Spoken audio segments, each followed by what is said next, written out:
जय हिंद मेरे दोस्तों। आज डीएलएड फोर्थ सेमेस्टर का सामाजिक अध्ययन का पेपर को सॉल्व करेंगे। कुछ क्वेश्चंस इंपोर्टेंट करेंगे। कुंवर सिंह किस राज्य के जमींदार थे? जगदीशपुर के। नाना साहब किसके दत्तक पुत्र थे? बाजीराव के।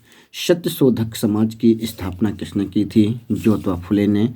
योजना आयोग नीति आयोग कब बना? सन 2015 में। 2011 की जनगणना के अनुसार उत्तर प्रदेश का सर्वाधिक साक्षरता वाला जिला कौन सा रहा? तो गौतम बुद्ध नगर रहा।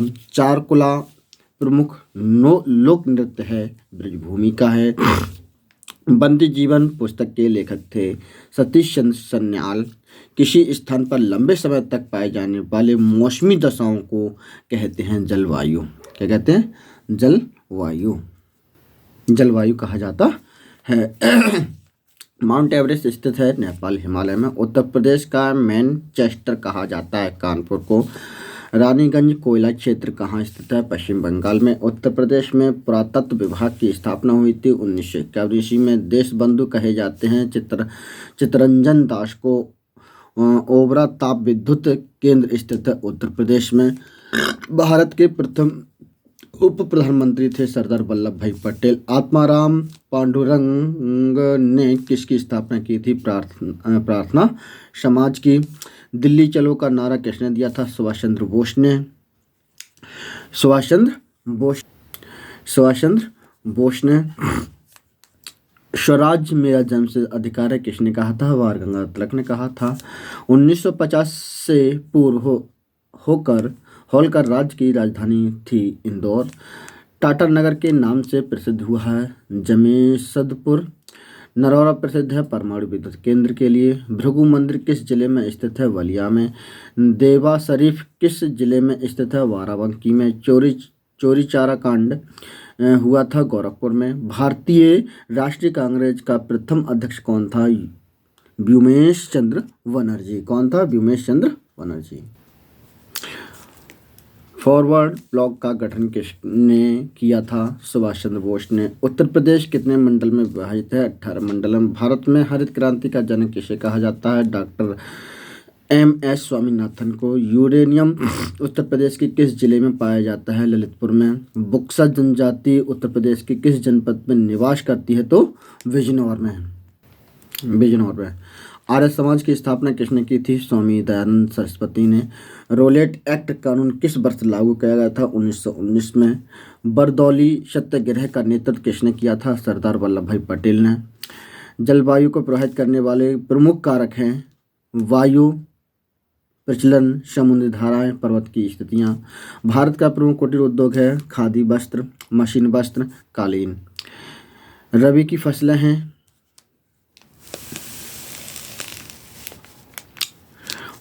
फसलें हैं चना, गेहूं, सरसों। इसे याद कैसे करा जाएगा? चना मसाला जोड़ गरम। चा से चना हो गया, चना से चना रहा, माँ से मसाला हो गया, माँ से मटर हो गया, सा से सरसों हो गया और ला से आलू हो गया। चोर से जोई हो गया, जो हो गया, चौर से जो हो गया, रा से राई हो गया। गा से गेहूं हो गया और माँ से मसूर हो गया। ठीक। खरीफ की फसल याद करेंगे। खरीफ की अम्मा धागा बजाती है। तो का से कपास, आ से अरहर, माँ से मक्का, माँ से मूंगफली, धा से धान, गा से गन्ना, बा से बाजरा और ज्वा से ज्वार और ता से तिल। Thank you.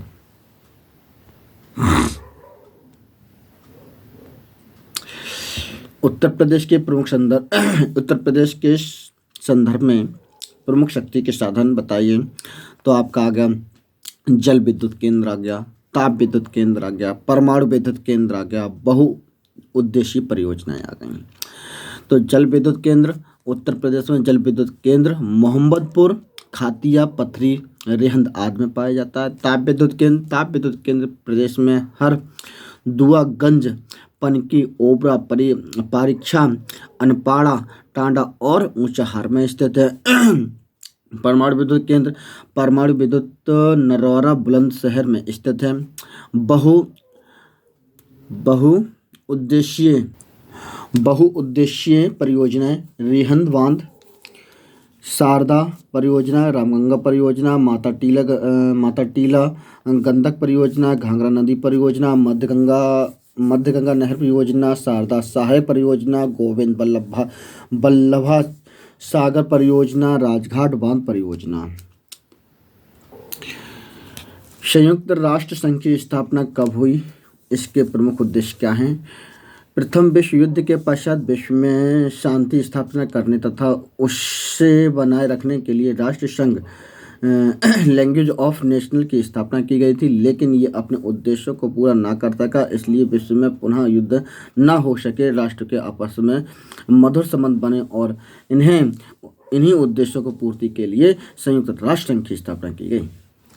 20वीं शताब्दी के प्रारंभ में ही उग्र राष्ट्रता की भावना पनपने के कारण 2 विश्व युद्ध हुए। इसके फलस्वरूप विभिन्न देशों के लोग इस बात पर विचार करने के लिए भविष्य में युद्ध ना हो, इस कारण संयुक्त राष्ट्र संघ यूएनओ की स्थापना की गई। इसकी स्थापना 24 अक्टूबर 1945 को हुई थी। कब हुई थी इसकी स्थापना? 24 अक्टूबर 1945 को की गई थी। इस संबंध में यूनेस्को की स्थापना में कहा गया है कि सरकारों के एक मात्र आर्थिक और राजनीतिक व्यवस्था पर आधारित शांति ऐसी शांति कदापि नहीं हो सकती जिसे विश्व की जनता का लगातार सर्वसम्मत और सच्चा सहयोग प्राप्त हो सके। इस कारण शांति स्थापना का आधार मानव जाति, बौद्धिक जाति एवं नैतिक एकता होनी चाहिए। आगे प्रस्तावना में कहा गया है कि चूंकि युद्ध मनुष्यों के मस्तिष्क में उपजता है, अतएव मनुष्यों के मस्तिष्कों में ही शांति की किलेबंदी करनी होगी। तब से यह शांति की दिशा में प्रयासरत है। जय हिंद। उत्तर प्रदेश के प्रमुख त्योहार एवं तीर्थ स्थलों का वर्णन कीजिए। उत्तर प्रदेश के प्रमुख त्योहार हैं जैसे हिंदू का मकर संक्रांति हो गया, बसंत पंचमी हो गया, महाशिवरात्रि हो गया, होली हो गई, रामनवमी हो गई, दशहरा, दीपावली, नागपंचमी, रक्षाबंधन, गणेश चतुर्थी आदि। मुस्लिम का रमजान हो गया, ईद उल अजहा हो गया, मुहर्रम हो गया और ईद फतेहपुर, ईद उल फितर हो गया, वारा वफाद हो गया, सवेरात हो गया आदि। सिखों का वैशाखी, गुरु नानक जयंती, गुरु गोविंद सिंह जयंती व गुरु अर्जुन देव बलिदान दिवस हो गया। ईसाइयों का गुड फ्राइडे हो गया, ईस्ट हो गया, क्रिसमस डे हो गया व नववर्ष हो गया। ठीक है। फिर ईसाइयों का गुड फ्राइडे हो गया, ईस्टर हो गया, क्रिसमस डे हो गया व नववर्ष हो गया। बौद्ध का बुद्ध पूर्णिमा हो गया या बुद्ध जयंती हो गया आदि। जैन का महावीर जयंती हो गई आदि। उत्तर प्रदेश के प्रमुख तीर्थ स्थान है वाराणसी हो गया, मथुरा हो गया, इलाहाबाद हो गया, वृंदावन हो गया। नागरिक सुरक्षा संगठन से आपका क्या आशय है? नागरिक सुरक्षा संगठन से निम्न निष्कर्ष हैं। नागरिक सुरक्षा संगठन का उद्देश्य हवाई आक्रमण से जनधन की हानि को कम करना था, औद्योगिक अथवा कृषि क्षेत्र में उत्पादन बनाए रखना था, जनता के मनोबल को बनाए रखना था, प्राकृतिक आपदाओं के समय राहत एवं बचाव कार्य में सहयोग करना था, शांति काल में अधिकारियों या स्वयंसेवकों को प्रशिक्षित करना तथा अन्य सामाजिक व जन कल्याणकारी कार्य जैसे पल्स पोलियो व महामारी की रोकथाम के लिए टीकाकरण आदि में सहयोग करना ही संगठन का उद्देश्य था। 1857 की क्रांति है मोस्ट इम्पोर्टेंट है। 1857 की क्रांति के प्रथम स्वतंत्रता संग्राम के कारणों पर प्रकाश डालना है।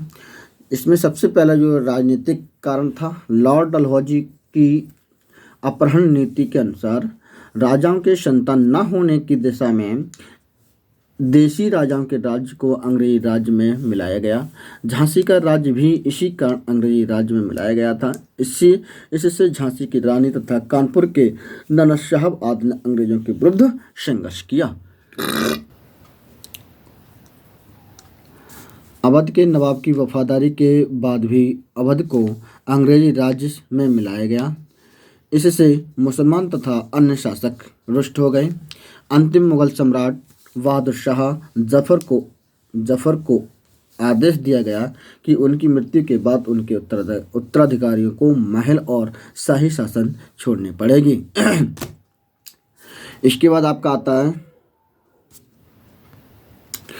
पेंशन और उपाधियों की समाप्ति। लॉर्ड डलहौजी द्वारा नाना साहब और पेशवा बाजीराव की पेंशन तथा सम्मान सूचक उपाधि समाप्त कर दी जाएगी। पक्षपातपूर्ण न्याय प्रणाली। ब्रिटिश न्याय प्रणाली भारतीय कानून की अनदेखी व अवहेलना करती थी।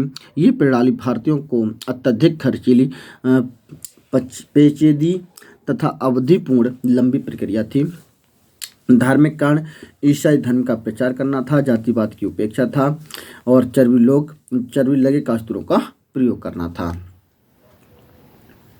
फिर आता सैनिक कारण, भेदभाव नीति। सेना में भारतीय सूबेदार का वेतन नए यूरोपीय रंगरूट से भी कम था और भारतीय सैनिकों के पदोन्नति के अवसर भी कम थे।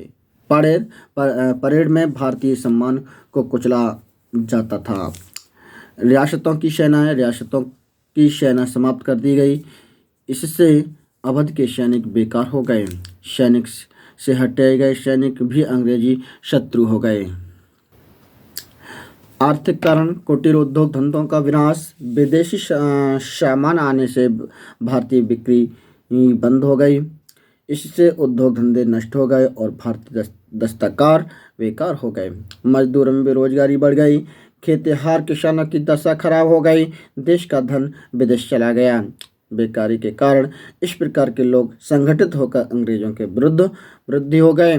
शिक्षित भारतीयों को उच्च पदों पर नियुक्त नहीं किया जा सकता था। उन्हें अंग्रेज कर्मचारियों की तुलना में बहुत कम वेतन दिया जाता था। स्वतंत्रता प्राप्ति हेतु प्रयास। 1857 की क्रांति के बाद सैयद अहमद बरेलवी ने उत्तर पश्चिमी कबायली प्रदेशों में सियान की स्वतंत्रता आंदोलन का प्रमुख केंद्र बनाया। भारत में इसका मुख्य केंद्र पटना है। कहाँ पर है? पटना है। जय हिंद मेरे दोस्तों।